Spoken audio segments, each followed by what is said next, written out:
Hello you plonkers and welcome back today to another video on the Druzy channel. We're back baby, sitting down in front of the camera. Always love it, always appreciate my plonker army. How are you doing? Are you good? Put a comment down in the comment section below. What are we doing today? We are doing a 20-second challenge. My thoughts on every AFL club in 20 seconds. Uncensored, uncut, 20 seconds. From Adelaide to the Western Bullfrogs, I'm going to be talking about your club at some point. Before we get into the video, most of my AFL content this year will be on the True Footy YouTube channel. Everyone knows Jesse, everyone knows Drew Footy. All the stuff's probably going to be mostly on there this season. I'm looking forward to the footy season coming back. It's going to be a lot different watching it over here in England, but it is what it is. The AFL moves on without me. This video is brought to you by Druzy's Athlete Academy, my own business, and I've just started up a 30 days of fitness challenge for the month of April. For $15, I will coach you through from April 1st to April 30th, giving you training advice, nutrition, preparatory advice, and try to change your life, helping kids like who I was from being frail and depressed to being confident and having happiness within yourself. So that's what 30 Days of Fitness is about. I'll leave a link in the description to my website, or if you want more information about 30 Days of Fitness, DM me at druzy.athleteacademy. Follow that page up and follow up my personal Instagram at _Druzy. Like the video, subscribe if you're new, and I'll see... No, it's not the end of the video, it's the start. Let's get into it. Right, I'm literally going to set a timer for 20 seconds.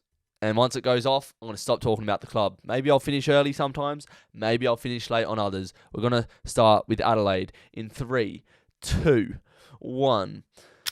Adelaide, they're a competitive side, and I think their rebuild is going very well. I reckon they're going to cause some upsets this year within the top 8 sides, but I don't see them finishing in the top 8. I think this will give them a great foundation for years to come. They'll continue to compete. I don't see them finishing below 14th or any higher than 9th. Not bad. I think Brisbane are going to take it to the next level this year. I reckon their midfield is the best in the comp, adding Dunkley and Will Ashcroft. I think he's on a rocket trajectory to the top of elite AFL players, similar to a Caleb Serong type. I think they still have a glaring weakness in defence, but if their midfield can get more inside 50s, it's not going to be down that end anyway. I reckon Brisbane take it to the next level in 2023 and potentially can win a flag. They're going to strengthen. They're going to be better. Time didn't even go. Look, we're saying that was 20 seconds. Plonker. Carlton in 3, 2, 1. Carlton have great stars in their team, but I do think they are still overhyped just because they are such a massive club. I worry about their ability to keep their best players on the park. However, if they do, I think their best footy is right up there with one of the best in the competition. Keep the best players on the park, they could potentially cement themselves in the top 8. I think top 4. What do I think of top 4? I didn't say nothing about top 4. Will they make it? Will they not? I don't know. You don't get the thoughts in my head after 20 seconds. I'm sort of happy I got cut off, to be honest. Saves the comment section going crazy. Collingwood. Go. I think it could go 2 ways for Collingwood. I reckon they could turn those close wins into losses and they can slide outside of the top 4. Or the more likely option, they build on what was a great year last year. I think Nick Dacos is going to be the best player in the competition in the next few years, and we're going to continue to see him shine. Will they have a chance of winning the premiership? I don't think so, is what I was going to say. Rats. Essendon in 3, 2, 1, go.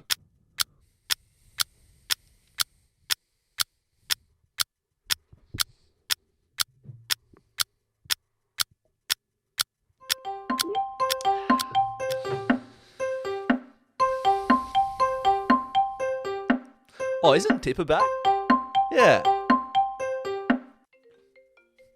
That's all I think about Essendon. Fremantle Dockers in 3, 2, 1. Bias, but I think Fremantle have the best young core in the competition. I think if our forward structure works with Fife, Amos and Luke Jackson, we can really start to put teams to the sword and benefit from all the work of our elite young midfield. Our midfield is elite. It's young, but they need to learn to regain momentum in games. I think we'll finish in the 4 to 6 range. So I get to save out Freo. Damn, I could have gone for hours. Geelong in 3, 2, 1. It's going to be hard to stop Geelong going back-to-back, and I think they've strengthened in the off-season. Adding Tanner Bruin, Ollie Henry, and these Jai Clark in the draft brings some youth into the team, which I think the team will benefit from overall. They've got a great culture, no areas of weakness, and Jeremy Cameron is the best forward of this generation. It's going to be hard to stop them going back-to-back in 2023. That'll do the job. Gold Coast in 3, 2, 1. Last year, Gold Coast improved a lot, but they still need to be more consistent, and they need to make a name for themselves this year. I think Ben King back into the side could be a pivotal factor in their success, kicking goals to win games. They have no expectations from the wider AFL community, so Gold Coast could surprise a lot of people this year. They could potentially sneak into the 8th position. I don't see them finishing any lower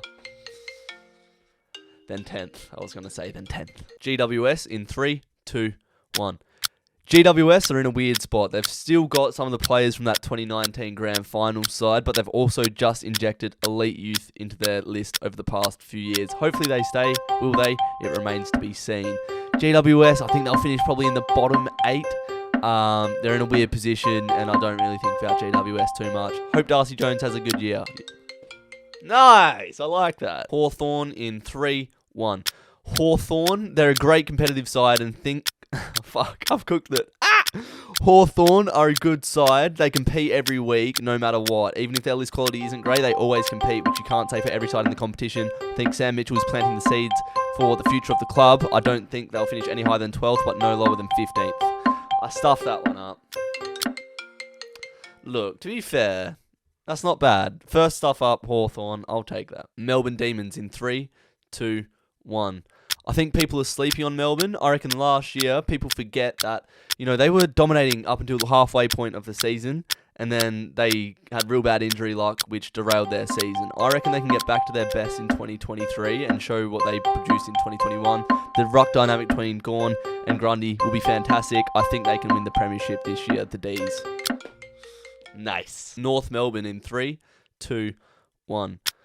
North Melbourne's culture has been rotten for the last few years, and the coaches haven't been able to bring the best out of the players. I reckon North Melbourne could surprise a lot of people this year, just due to Alistair Clarkson bringing the best out of these players, which we haven't really seen for years. It's not going to be hard for them to improve, so I think they could honestly surprise a lot of people and finish as high as 12th, but definitely in the bottom 8. You can't really say too much more about North Melbourne, to be fair. Port Adelaide in 3, 2, 1. Still got most of the talent that they had in those years where they would get into the prelims and whatnot. So we know they have the talent there. It's just a question of can Hinckley bring it out of them. This season goes one of two ways for them. One, they're really competitive and finish in the 6th to 8th bracket. Or two, they stop playing for Ken Hinckley and he gets sacked. Either way, I don't think Ken Hinckley is Port Adelaide's coach in 2024. This is fun. You should try this. It's great fun. Are you enjoying the video at this point? Like the video if you are. We still got some teams to go, and subscribe if you're new. Thank you very much. Richmond Football Club in 3, 2, 1. People are massive on Richmond having a big year this year, and I don't know why. I reckon Richmond will be slightly stronger than last year, just with the midfield additions, but we forget that their defence is not great at all. They concede so many goals. I think they could finish in the top 8, but I don't reckon they're going to make a prelim, the Tigers. Maurice Rioli is a very good player. Nice! St Kilda in 3, 2, 1. Ross Lyon taking over at St Kilda makes me laugh. I think they're going to struggle earlier in the season because I think they have quite a lot of big players out. Max King, maybe Rowan Marshall, maybe some others. I don't know. I don't think about St Kilda. They're one of my least favourite clubs. I'm sorry to St Kilda fans and Cardman22.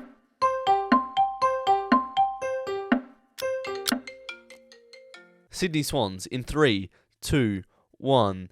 Sydney have great chemistry and they're one of the hardest teams to go toe-to-toe with in the competition. I just feel like they might feel the effects of the grand final loss and they didn't really strengthen over the off-season. Maybe the coaches believe that they have all the pieces they need to win a premiership, but I just don't think they're quite there yet and they didn't strengthen in the off-season. So I think more likely than not they slide a couple places.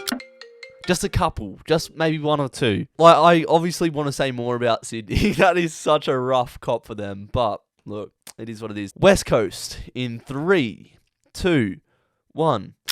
I'm keen to see Elijah Hewitt, Ruben Jinby, and Rhett Bazzo play this year. And Brady Hoff, young WA talent. Love to see young WA talent in the AFL. But I think, and I know that they're going to finish in the bottom 4.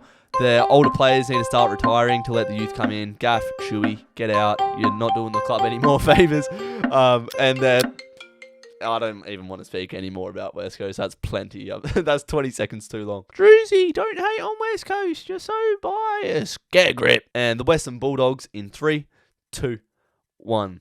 Didn't like the Western Bulldogs style of play really at all last season. I think Dunkley is a massive loss for them. If they want to compete in 2023, they're going to have to change their game style.